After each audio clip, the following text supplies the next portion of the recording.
बिल्कुल आंखों की चमक, जीने की लहक, सांसों की रवानी वापस दे। और मैं पैसा का ज़ूम था तेरे लहजे में आ गया, तेरा सारा गुरूर तो मेरे कांसे में आ गया। स्वागत है आपका एक और दमदार वीडियो में। और आज मैं आपको पढ़ाने जा रहा हूं यूज्ड टू। ये आपने बहुत बार सुना होगा। मैं आज पढ़ाने जा रहा हूं यूज्ड टू। कोशिश करेंगे देखने की ये है यूज्ड टू। ये सिर्फ और सिर्फ एक ही जगह यूज होता है जिसे हम कहते हैं पास्ट में। ये ऐसे ही चीजों में यूज किया जाता है पास्ट में जो एक्शन, जो एक्टिविटीज आपने एक बार नहीं बार बार करी हो, या जो आपकी अवस्था एक बार नहीं बार बार हुई हो। जैसे अगर आप बचपन में बार बार बीमार पड़ा करते थे, देखो जहां पे एक्शन में आ रहा है एंड में किया करते थे या हुआ करता था, जो भी एक्शन बार बार हुआ करता था वहां पे आपको यूज्ड टू लगाना होता है। पास्ट में ऐसे एक्शंस जो एक्शंस बार बार हुआ करते थे, या ऐसी अवस्था जो आपकी अवस्था बार बार थी। अवस्था मतलब कंडीशन। देखिए यूज्ड टू का मतलब क्या है, दो चीजें। हैबिट ऑफ पास्ट, जो आपकी हैबिट्स थी पास्ट में। अब हैबिट्स क्या होती है, जो बार बार होती है वो हैबिट बन जाती है। तो देसी भाषा में मैंने आपको क्या समझाया, जो आपके साथ बार बार हुआ होगा वो आपकी हैबिट बन जाएगी, या जो एक्शन आपके साथ बार बार हुआ होगा वो यूज्ड टू के अंदर आएगा। यूएसईडी, यूज्ड टू। देखिए यूज्ड टू के साथ हमेशा वर्ब की फर्स्ट फॉर्म आएगी। हमेशा इसके साथ कौन सी फॉर्म आएगी, इसके साथ V1 आएगा। V1 यूज्ड टू के साथ हमेशा कौन सी फॉर्म आएगा, V1। दो चीजों में इस्तेमाल होगा, हैबिट ऑफ पास्ट और स्टेट ऑफ पास्ट में। स्टेट मतलब कंडीशन ऑफ पास्ट। जैसे पहला उसने क्या लिखा है, वो चोरी किया करता था। यहां पे दिखेगा, यहां पे एक्शन आ रहा है। देखो जहां पे एक्शन नहीं आएगा तो वहां पे तो V1 आएगा, यहां पे देखिएगा। और जहां पे एक्शन आएगा वहां पे V1 आएगा, और जहां पे एक्शन नहीं आएगा वहां पे B आएगा, और B के बाद एडिशनल इंफॉर्मेशन आ जाएगी। जैसे दोनों ही मैं सेंटेंस आपको यहां पे बना के दिखाता हूं। जैसे पहला सेंटेंस क्या है, वह चोरी किया करता था। इसमें एक्शन आ गया, एक्शन आ गया तो वर्ब की फर्स्ट फॉर्म आएगी। ही का मतलब क्या है, ही यूज्ड टू। और चोरी करने को क्या बोलते हैं, steel, STEL। He used to steal, मतलब वो बार बार क्या करता था, चोरी किया करता था। देखो यूज्ड टू आ गया, यूज्ड टू के बाद फर्स्ट फॉर्म आ गई। ऐसे वह मेरी मदद करता था, मतलब बार बार करता था, हर बार एक्शन हुआ करता था। तो यहां पे भी क्या आएगा, यूज्ड टू। तो क्या है, he used to help me. Simple सा है। वह देर से उठा करता था, क्या बोलेंगे, ही यूज्ड टू। या तो गेटअप बोलेंगे या तो वेकअप बोलेंगे, दोनों ही सही है। He used to get up late. वो देर से उठा करता था तो he used to get up late. वे लड़ाई किया करते थे। अब वे है तो क्या बोलेंगे यहां पे, दे यूज्ड टू। मैंने अभी आपको बताया था ना, यूज्ड टू ही आना है। जो एक्शन बार बार हुआ करते थे पास्ट में उसमें यूज्ड टू का इस्तेमाल करते हैं। तो दे यूज्ड टू फाइट। और बहुत क्या करते थे तो अलॉट भी लगा सकते हो आप। भारत अमीर हुआ करता था। अब ये कंडीशन है भारत की। भारत की कंडीशन कैसी थी, अमीर थी। तो मैंने क्या बोला था, स्टेट ऑफ पास्ट मतलब कंडीशन। स्टेट को हम क्या कह सकते हैं, कंडीशन। कंडीशन मतलब कंडीशन ऑफ पास्ट। देखो भारत अमीर हुआ करता था। जब भी कंडीशन आती है, जब भी नो एक्शन सेंटेंस आएगा जिसमें एक्शन नहीं होगा, तो उसमें बी का इस्तेमाल आप करेंगे। तो क्या बोलेंगे, इंडिया यूज्ड टू। अब यहां पे वर्ब तो है नहीं, यहां पे तो एक्शन नहीं है, ये नो एक्शन सेंटेंस है। तो नो एक्शन सेंटेंस में क्या आता है, बी आता है। तो यूज्ड टू बी रिच। तो India used to be rich. Simple सा है। मैं एक छात्र हुआ करता था। मैं भी एक क्या था, छात्र था, स्टूडेंट था। तो मैं क्या बोलूंगा, आई, यहां पे सीधा लगाऊंगा यूज्ड टू, और जब भी एक्शन नहीं आएगा तो बी आएगा, और यहां पे आ जाएगा स्टूडेंट। वह एक वकील हुआ करता था। तो कैसे बोलेंगे, he used to be lawyer. तो वो क्या है, वो एक वकील हुआ करता था। वह नाराज रहा करता था। तो कैसे बोलेंगे, he used to be upset. Upset को हम बोलते हैं दुखी या नाराज। तो देखो यहां पे देखो कहां पे बी आया, जहां पे एक्शन नहीं था। देखो ये भी बी है। रिच एक एक्शन नहीं है, एक्शन मतलब वर्ब नहीं है। स्टूडेंट एक्शन नहीं है, लॉयर वर्ब नहीं है, अपसेट वर्ब नहीं है। तो जहां पे भी वर्ब नहीं आएगा वहां पे बी आएगा, और जहां पे वर्ब आएगा वो वहां पे फर्स्ट फॉर्म के तौर पे इस्तेमाल करेंगे। बाकी इसके फॉर्मुलेस कैसे से इसको और कैसी कैसी जगह पे हम यूज कर सकते हैं वो मैं आज आपको बताने जा रहा हूं। तो नेक्स्ट स्लाइड की तरफ चलते हैं।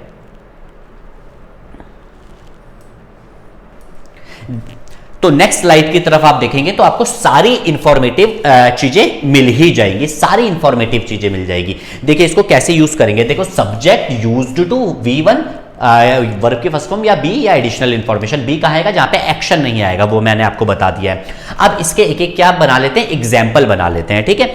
जैसे मैंने क्या बोला, मैं स्टूडेंट हुआ करता था, या मैं जैसे उसमें था ना, वो चोरी किया करता था या वो उसकी हेल्प किया करता था, तो मैं इस उनमें से ही एक एग्जाम्पल उठा लेता हूं। जैसे वो हेल्प किया करता था तो ही यूज्ड, ही हो गया subject, he used to first form help, he used to help, simple सा है। वैसे सब्जेक्ट है तो क्या आएगा, ही।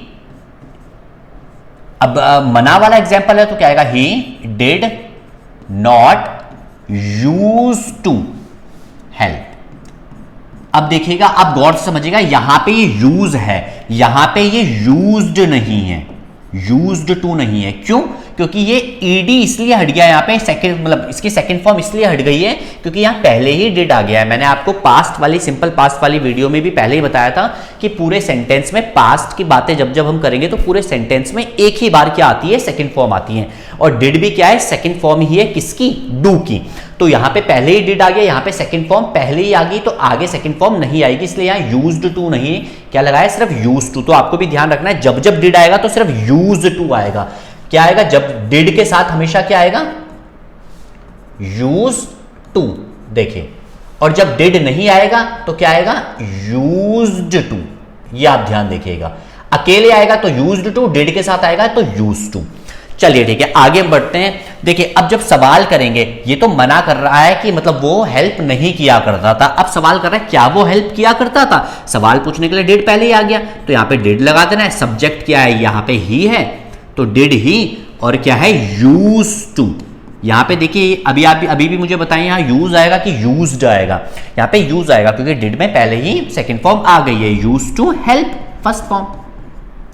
चले आगे बढ़ते हैं, निगेटिव सवाल कैसे बनाएंगे। डिड, सब्जेक्ट तो ही है, did he not, NOT not, फिर क्या आएगा, यूज टू, क्योंकि फिर नॉट आ गया है, क्योंकि did he not use to help. एक और WH वर्ड के साथ लगा लेते हैं, WH वर्ड आ गया वाई, वाई डिड, सब्जेक्ट है ही, और क्या है, use to help. Why did he use to help? अब वैसे ही इस पे भी बना लेते हैं। WH वर्ड क्या है, यहां पे WH वर्ड है why, फिर आएगा did, फिर है he, फिर not, फिर use to help। उम्मीद है आपके समझ में आया होगा। देखो why did he not use to help, आपको बस फॉर्मेट दिया है, फॉर्मेट पे आपको क्या करना है, बस लगा। तो देखते हैं नेक्स्ट, करेक्ट करते हैं इसे, ठीक है ना। जो गलत होगा उसको सही करेंगे, और जो सही होगा उस पर तो हम सही का निशान लगा ही देंगे। तो सबसे पहले हम देखते हैं यहाँ पे क्या लिखा है, he used to call me early yesterday. देखिए मैंने क्या बोलता, हमें सिर्फ सेंटेंस बनाने से मतलब नहीं, हमें देखना भी है क्या ये सही है सेंटेंस। अब ये सेंटेंस बिल्कुल गलत है, क्यों, वो क्या बोल रहा है, he used to call me early yesterday, वो मुझे कॉल किया करता था जल्दी, और येस्टरडे भी लगा दिया, येस्टरडे मतलब कल। अब कल तो हो ही नहीं सकता, क्योंकि येस्टरडे तो पहचान किसकी है, येस्टरडे एगो की पहचान किसके, सिंपल पास्ट की, मतलब पास्ट इंडेफिनिट की पहचान है। तो जब भी येस्टरडे आ जाए तो आपको क्या समझ जाना है, ये सिंपल पास्ट का एग्जांपल, और सिंपल पास्ट में तो यूज्ड टू आता ही नहीं है। तो यहां पे सिंपल सा क्या करेंगे, इस यूज्ड टू को हमें हटाना पड़ेगा, ये हो गया गलत। और यहां पे हमें क्या बोलेंगे, ही कॉल्ड मी, यहां पे कौन सी फॉर्म लगाएंगे, सेकंड फॉर्म लगाएंगे, he called me early yesterday. उम्मीद है आपके समझ में आ रहा होगा ये। तो आपको पहचान भी देखनी है कि यहां पे क्या आ रहा है, तो यहां पे यूज्ड टू नहीं आएगा, यहां पे सीधा क्या आएगा, he called me early yesterday, मतलब उसने कल मुझे जल्दी कॉल किया। नेक्स्ट एग्जांपल देखते हैं, शी वाला ही, आपको बिल्कुल समझ में आ गया होगा। लास्ट प्लस, मैंने जो अभी आपको बताया था, लास्ट प्लस जो भी टाइम होता है, लास्ट प्लस टाइम पहचान होता है किसकी, पास्ट की। मैं यहां पे भी लिख देता हूं, जैसे येस्टरडे, येस्टरडे, एगो, LAST, लास्ट प्लस टाइम, जहां पे भी आएगा वो क्या हो जाता है, पास्ट की पहचान होती है। यहाँ पे लास्ट प्लस टाइम है तो ये पास्ट है, तो पास्ट में क्या लगता है, सीधा सेकंड फॉर्म लगती है, ना कि यूज्ड टू लगता है, तो यहां से यूज्ड टू हमें गायब करना पड़ेगा और क्राई नहीं, क्या आना पड़ेगा यहाँ पे, क्राइड लगाना पड़ेगा। Cried loudly last evening. Cried का मतलब जोर जोर से चिल्लाना भी होता है और बहुत जोर जोर से रोना भी होता है। तो वो बिल्कुल रोएगी, आप पे चिल्लाएगी भी कब, जब वो किसी पैसे वाले के साथ चले जाएगी, या जब आपका गुरूर, या उस पे जब गुरूर आ जाएगा, पैसा आ जाएगा। इसमें तेरी खता नहीं जो तू गुस्से में आ गया, इसमें तेरी खता नहीं जो तू गुस्से में आ गया, पैसा का ज़ूम था तेरे लहजे में आ गया, और सिक्का उछाल कर तेरे पास क्या बचा, तेरा सारा गुरूर तो मेरे कांसे में आ गया। तो वो चिल्लाएगी, वो बोलेगी, ये सारी चीजें बोलेगी कि गुस्से में कि अब दूर हो जाते हैं, हमारी फोटोज डिलीट कर, मेरी मेमोरीज वापस दे, मुझे मेरी फोटो वापस दे और सारी फोटो डिलीट कर दे। तो बिल्कुल आंखों की चमक, जीने की लहक, सांसों की रवानी वापस दे, और मैं तेरी सारी फोटो डिलीट कर रहा हूं, तू मेरी जवानी वापस दे। बोलिएगा जरूर। तो आगे बढ़ते हैं, क्या है, they used to tease me this morning. फिर मैंने क्या बोला, दिस, ये क्या है, लास्ट प्लस टाइम या this plus time, this morning. ये भी क्या है, दिस प्लस टाइम पे भी जब भी आप आएंगे तो यहां पे भी ये क्या है, पास्ट का एग्जाम्पल है। और जब भी पास्ट में हम बातचीत करते हैं तो हम हमेशा ईडी का इस्तेमाल करते हैं, सेकंड फॉर्म का इस्तेमाल करते हैं, ना कि यूज्ड टू। तो यहां पे क्या आएगा, they teased me this morning. Teased मतलब होता है छेड़ना, परेशान करना। तो क्या बोलेंगे, they teased me this morning. Next क्या है, Rohan used to hide things from me. कभी भी आपको किसी से भी हाइड नहीं करनी चाहिए वैसे तो थिंग्स। तो Rohan used to hide things from me, मतलब रोहन क्या है, मेरे से थिंग्स छुपाया करता था। अब यहाँ पे बिल्कुल सही है, यहाँ पे कुछ है ही नहीं, last plus evening, yesterday, today, tomorrow, कुछ ऐसा है ही नहीं। तो यहाँ पे ये बिल्कुल सही है कि Rohan used to hide things from me. फिर क्या है, did he used to hide things from you. अब देखो यहाँ पे डिड आ गया, डिड में पहली सेकंड फॉर्म आ गई, तो यहाँ पे क्या यूज टू में सेकंड फॉर्म आनी चाहिए। तो यहाँ पे क्या आएगा, सिर्फ did he use to hide things from you. आगे क्या है, वाई डिड नॉट। अब देखो ये गलत हो गया, वाई डिड नॉट। मैंने आपको फॉर्मेट पहले ही आपको बताया था, क्या आएगा, सब्जेक्ट और डिड नॉट। देखो डिड और नॉट के बीच में सब्जेक्ट आना चाहिए। जरा हम कोशिश करते हैं पीछे वाली स्लाइड में जाने की, देखें क्या आएगा। यहाँ देखो सब्जेक्ट, ये क्या है, डिड सब्जेक्ट नॉट, मतलब डिड और नॉट के बीच में क्या आना चाहिए, सब्जेक्ट आना चाहिए। देखो डिड ही नॉट आना चाहिए। अब हम आगे बढ़ते हैं, ठीक है। यहां पे क्या है, यहां पे क्या आना चाहिए, देखिए, तो वाई डिड नॉट ही नहीं, यहां पे सेंटेंस गलत है। यहां पे क्या है, वाई डिड ही नॉट, ठीक है ना।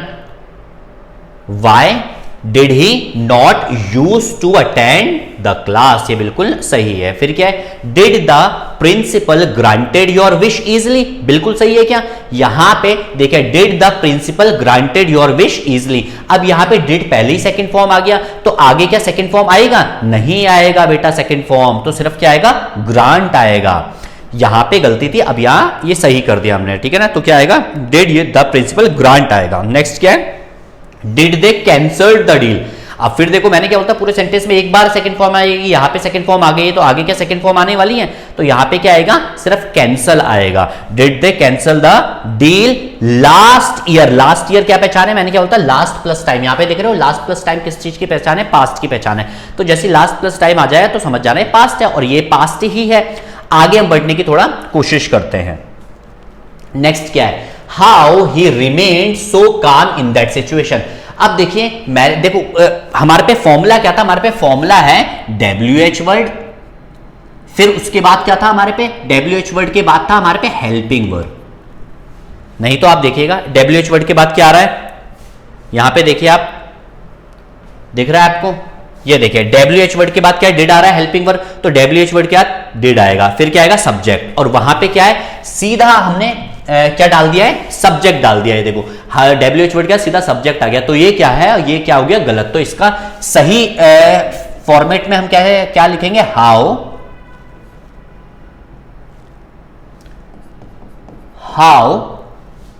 Did he. अब ये रिमेन तो आ ही नहीं सकता क्योंकि डिड आ ही गया, तो क्या आएगा, रिमेन सो काम इन दैट सिचुएशन। अब सही क्या है, सही ये है, हाउ डिड ही रिमेन सो काम इन दैट सिचुएशन। आपको फॉर्मेट भी समझ में आना चाहिए। नेक्स्ट क्या है, वाई डिड शी। देखिएगा वाई डिड शी बिल्कुल सही है, वाई उसके बाद हेल्पिंग वर्ब आ गया डिड, शी सब्जेक्ट बिल्कुल, और स्पोक, अब स्पोक गलत हो गया है क्योंकि ये सेकंड फॉर्म आ गई, तो यहां पे सही क्या होगा speak, SPEAK, speak so rudely, मतलब वो इतना रूडली क्यों बात करती है, why did she speak so rudely at the party last evening, last evening क्या है, मैंने कहा था लास्ट प्लस टाइम किसकी पहचान है, लास्ट प्लस टाइम पहचान है पास्ट की। आगे देखते हैं डज, ओ माय गॉड ये थोड़ा सा ट्रिकी है, यहां पे क्या है does he satisfied with your service. देखिए जब भी पार्टिसिपल आता है या नो एक्शन आता है, मैं अभी भी बात कर रहा हूं, जब भी एक्शन आएगा, एक्शन सेंटेंस मतलब वर्ब वाली जो सेंटेंस होगी उसमें क्या आएगा डिड आएगा, क्या आएगा, और प्रेजेंट में यूज करेंगे तो क्या आएगा डू और डज आएगा, ये आप ध्यान से समझिएगा एक्शन वाली। और जब भी नो एक्शन वाले सेंटेंस होंगे तो नो एक्शन वाले सेंटेंस में प्रेजेंट में आएगा इज, एम और आर, और पास्ट वाले सेंटेंस में आएगा वॉज या तो वर। सिंपल सा आपको इतना समझ में आना चाहिए। तो यहां पे क्या बोल रहा है डज ही सेटिस्फाइड, अब सेटिस्फाइड क्या है कंडीशन है, संतुष्टि एक कंडीशन है, तो डज ही सेटिस्फाइड नहीं क्योंकि सेटिस्फाइड कंडीशन है और कंडीशन हमेशा नो एक्शन होती है। जैसे हैप्पी, हैप्पी एक्शन है क्या, हैप्पी मतलब खुश, रूड मतलब सैड, अपसेट मतलब नाराज, ये क्या है कंडीशन है, और कंडीशन में कभी भी डू डज डिड का इस्तेमाल नहीं होगा, वहां पे क्या होगा इज, एम, आर या तो वज वर का इस्तेमाल होगा। अब यहां डज से पता चल रहा है प्रेजेंट का है ये, तो जैसे प्रेजेंट का पता चला तो हमें यहां से डज हटा देना, हम यहां पे क्या लगा देंगे इज, क्योंकि प्रेजेंट में क्या आएगा इज, एम, आर, ही के हिसाब से इज आया, is he satisfied with your service. आ रहा है समझ में, क्या वो सेटिस्फाइड था, संतुष्ट था आपकी सर्विस से, सिंपल सा है। फिर यहां डिड आ गया, डिड ही सेटिस्फाइड, मैंने क्या बोला था जब भी कंडीशन आएगा तो आपको डिड का इस्तेमाल डूडस का इस्तेमाल नहीं करना है, इज, एम, आर या वजवर का इस्तेमाल करना है। अब डिड आ गया तो डिड का मतलब क्या समझ गए आप, ये सेंटेंस पास्ट का है, और पास्ट में किसका इस्तेमाल होगा वजवर, ही के साथ हमेशा क्या आता है वज, इसलिए हमें यहां पे वज का इस्तेमाल करना, वज ही सेटिस्फाइड विद द सर्विस। अब ये बिल्कुल सही है। वैसे ही क्या है डज दिस फोन चीप, अब यहां पे देख रहे हो चीप एंड इजिली अवेलेबल, अब चीप क्या है सस्ता, ये भी कंडीशन है, ये भी नो एक्शन है, क्या ये वाला फोन सस्ता है और इजिली अवेलेबल है मतलब आसानी से मिल जाने वाला फोन है, तो डज को जगह यहां पे काट के क्या आएगा is this phone cheap and easily available. आगे हम बात करते हैं, आगे क्या है डिड दिस फोन चीप, अब ये पास्ट है तो यहां पे क्या आएगा वज, सिंगुलर के साथ हमेशा क्या आता है was this phone cheap and easily available. हाँ नेक्स्ट देखते हैं डज दे रूड, अब देखो रूड क्या है, रूड नो एक्शन है, मैंने यहां पे देखिए नो एक्शन में क्या आता है इज, एम, आर या तो वॉज एंड वर। अब डज है तो डज मतलब प्रेजेंट, तो यहां पे प्रेजेंट है तो क्या आएगा यहां पे, ना तो यहां पे आ सकता है आर, क्योंकि दे के साथ हमेशा क्या आता है are they rude with you, ये बिल्कुल सही है। फिर क्या है did they rude with you yesterday, मतलब क्या कल वो तुम्हारे साथ उन्होंने रूड बिहेवियर किया, तो यहां पे डिड आ गया तो डिड नहीं, यहां पे क्या आएगा वर दे रूड, क्यों, क्योंकि वज और वर किन किन के साथ आता है मैं आपको बता देता हूं। वज आएगा आई, ही, शी, इट, या तो कोई नेम हो या तो कोई सिंगुलर हो, ठीक है ना। अब वर किस किस के साथ आएगा देखिएगा, ध्यान से देखिएगा, वर किस किस के साथ आएगा, वर आएगा यू, दे, वी, या तो कोई प्लूरल हो, मतलब जब भी कोई भी प्लूरल आएगा तो वर आएगा, तो यहां पे ये दे है प्लूरल तो यहां पे क्या आएगा were they rude with you yesterday. Simple से आपको इतना समझ में जरूर आया होगा। अगर आपने हमारी ये वीडियो देख ली है, यहां तक आप पहुंच गए हो, तो आप हमारे इस वीडियो को शेयर जरूर करें, हमारे चैनल को सब्सक्राइब करें, और ऐसी नई नई आने वाली वीडियोस के लिए नोटिफिकेशन बेल आइकन पे आप क्लिक कर सकते हैं। वीडियो देखने के लिए बहुत बहुत शुक्रिया, धन्यवाद।